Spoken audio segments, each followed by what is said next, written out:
ආයුබෝවන් මෙන්න තවත් විශේෂ පුවතක්. ලංකා විදුලි බල මණ්ඩලයේ නවතම මූල්‍ය වාර්තාවලට අනුව 2025 මාර්තු 31 අවසන් වන කාර්තුව වෙනුවෙන් රුපියල් බිලියන 18.47 කලාපයක් වාර්තා කර ඇති බව සඳහන්. 2024 දෙසැම්බර් 31 වෙනිදා දක්වා අඛණ්ඩව කාර්තු 5ක් පුරාවට ලාභ ලබා තිබෙන පසුබිමක මණ්ඩලයේ මෙලෙස යම් කාර්තුව කලාපයක් වාර්තා කිරීම විශේෂත්වයක්. නමුත් ලංකා විදුලි බල මණ්ඩලය 2024 මාර්තු කාර්තුවේදී බිලියන 84.67ක ලාභයක් ලබා තිබෙනවා. කෙසේ නමුත් 2024 හා සැසඳීමේදී මේ 121.8ක ලාභදායීත්වයකින් පහළ යමක් බවයි සඳහන් වන්නේ.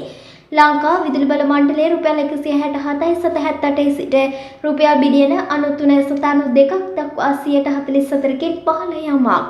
ලංකා විදුලි බල මණ්ඩලයේ මෙතෙක් ඉතිහාසයේ වර්ෂයක් තුළ වාර්තා කරන ලද ඉහළම ලාභකයේ පසුගිය 2024 වර්ෂයේදී වාර්තා කිරීමට සමත් වී තිබුණා. එම අගය රුපියල් බිලියන 144ක්.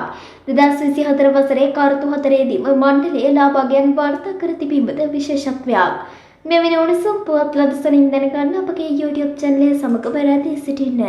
ඔබට සුබ දවසක්.